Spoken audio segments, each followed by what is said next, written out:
गुरुमुखों, ये श्री गुरु महाराज जी के पावन वचन है कि जिसके मन में मालिक का भय नहीं होता वह बुराई से नहीं बच सकता। भय न होने के कारण जब हम जरा भी आत्मिक उन्नति करते हैं तो अहंकार हमारा पतन कर देता है। इससे बचने का एक ही साधन है, हर समय मालिक को सर्वव्यापी समझे ताकि उनका मन में भय बना रहे। जिसमें नम्रता और पश्चाताप नहीं है वह उन्नति और सुधार नहीं। गुरु को वीडियो लाइक कर देना, सब्सक्राइब कर देना प्लीज़। वीडियो लाइक कर दो, सब्सक्राइब कर दो प्लीज़। ये सत्संग आपको बहुत ध्यान से सुनना है। नहीं कर सकता। सांसारिक वस्तुओं को जितना हृदय से दूर रखोगे प्रभु की समीपता उतनी अधिक प्राप्त करोगे। जैसे शरीर और वस्त्रों की सफाई के लिए साबुन और पानी की आवश्यकता पड़ती है, वैसे ही मन जो जन्म जन्मांतरों से मलिन है उसकी सफाई सद्गुरु के नाम से ही होगी। अन्य समय न मिले तो सोने व जागृत होने के समय मालिक का ध्यान करो और उनके शब्द का अभ्यास करो। जो सेवक फल की आशा रखे बिना आठों याम सेवा में ही संलग्न रहता है वही मालिक से सब कुछ प्राप्त कर सकता है और मालिक भी उससे कुछ भी गुप्त नहीं रख सकते। यदि तुम्हारी कदर कोई नहीं जानता तो किसी पर दोषारोपण न करो, किंतु यह समझो कि मैं अभी इस योग्य नहीं हूँ। कम परिश्रम करके अधिक फल की इच्छा मत करो। अक्सर लोग छुट्टियों और त्योहारों में अपना समय मनोरंजन में बिताते हैं। इसकी अपेक्षा भक्तजन अवकाश का समय सद्गुरु के दर्शनों में और उनकी सेवा में बिताते हैं। समय तो दोनों का बीत जाता है, परंतु प्रथम प्रकार के लोग अपने लिए मानसिक अशांति और दुख एकत्र कर लेते हैं और दूसरी श्रेणी के लोग अर्थात भक्तजन परम आनंद और परम शांति को प्राप्त करते हैं। दिखावा न करना और कर्म को गुप्त रखना ही उन्नति का साधन है। संसार में ऐसी कोई वस्तु दिखाई नहीं देती जिससे तृप्ति उपलब्ध हो, इसीलिए उनकी आशा त्याग कर केवल एक मालिक की आस रखो जिससे तुम तृप्त हो जाओ। तुम अपना धर्म पूरी तरह निभाओ, दूसरों के धर्म में बाधक न बनो। सतर्क होकर मन से युद्ध करो।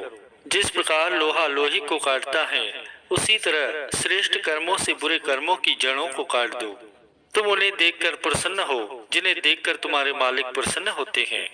यदि हमें मालिक नहीं अपनाते तो इसमें हमारा ही दोष है, क्योंकि हमने अभी तक मनमति का त्याग नहीं किया और संसार के मान अपमान में ही अपनी सुरती को फंसा के रखा है। हम करते कम हैं और मांगते अधिक हैं, किंतु उपलब्ध तो वही होगा जितने के हम अधिकारी हैं। इसलिए सदैव अप्रसन्न रहते हैं। कभी कभी हम परोपकार करते करते रुक जाते हैं कि हमारे विचारों के अनुसार कोई नहीं चलता, परंतु ऐसा नहीं होना चाहिए, क्योंकि संसार में हर प्रकार के विचारों के लोग होते हैं। दृढ़ता पूर्वक बढ़ते हुए अपने उद्देश्य को पूरा करने में जुटे रहना चाहिए। नरकाग्नि सहन करने की अपेक्षा यहाँ की कठिनाइयाँ सहन करके भक्ति मार्ग में दृढ़ता से बढ़ते जाना और अलौकिक सुख को पा लेना हजारों गुना उत्तम है। जो सेवक भक्ति के गहरे भेदों से अनजान है कभी कभी भूलकर संसारियों के बाह्य आडंबर देखकर उन्हें सुखी और शांत समझने लगते हैं, परंतु यदि उन्हें भक्ति के वास्तविक आनंद का अनुभव हो जाए कि भक्ति मार्ग के सादे जीवन में अपार सुख है, अथाह शांति है, तो फिर उन्हें संसारी आडंबर बिल्कुल ही फीके लगेंगे। बाहर भटकना छोड़कर भीतर झांको, क्योंकि बाहर तो जहाँ जाओगे 5 तत्वों का विस्तार ही दिखाई देगा। तृप्त तो वही है जिसके पास संतोष है, न कि जिसके पास अधिक धन है। सांसारिक पदार्थ जमा करके अपने आप को भाग्यशाली समझना नादानी है।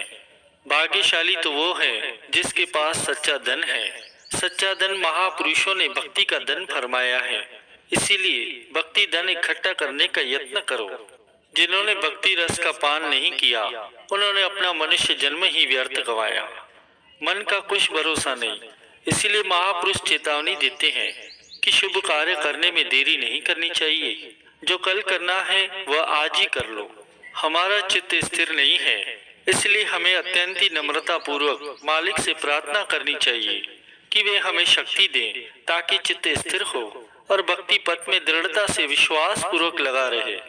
हे मन, कठिनाई के समय तूने वचन दिया था कि अमुक कार्य आगे के लिए नहीं करूंगा। मालिक ने तेरी आर्त पुकार सुनकर तुझ पर कृपा की, परंतु जैसे ही तूने सुख का सांस लिया, अपने किए हुए वचन को भूल गया। ऐसे ही वचनबद्ध न होने के कारण तू भगवान को रुष्ट कर लेता है और फिर दुखों के गर्त में जा गिरता है। शरीर के सुख, आराम और आलस्य में समय व्यर्थ न गवाओ, बल्कि तन और मन को सेवा में जुटा दो, ताकि मन को व्यर्थ बातें सोचने का मौका ही न मिले। जो गुण तुम्हें सदगुरु के समीप ले जाते हैं, उनमें उन्नति कर रहे हो या नहीं कर रहे हो, ऐसा ध्यान रखो। ये विश्वास करो कि तुम्हारा प्रत्येक कर्म प्रभु देख रहे हैं और वे उत्तम न्यायकारी हैं, पक्षपात नहीं करेंगे। पाप करके पश्चाताप करना, फिर दोबारा वही पाप करना, अपने आप को धोखा देना है। मालिक तुम्हारे कर्मों का लेखा करेंगे, इसीलिए ऐसे कर्म न करो कि उस समय लज्जित होना पड़े। ये सदा याद रखो कि मालिक की दरगाह में प्रत्येक अपने कर्मों का स्वयं ही उत्तरदायी होता है, कोई दूसरा आपके स्थान पर जिम्मेवार न होगा। इसीलिए ऐसे कर्म न करो कि जिसका परिणाम दुखदायी हो। दिल को करो साफ तो मालिक करे माफ। बुद्धिमान तो उसे समझो जो सदगुरु के आगे अनजान बनकर रहता है। आलसी और भोगी मत बनो, परंतु पुरुषार्थी और योगी बनो। अपने धर्म के लिए कष्ट सहन कर लोगे तो प्रसन्नता प्राप्त होगी। वह झोपड़ी भी महल से अच्छी है जहाँ पर प्रभु नाम का बसेरा है।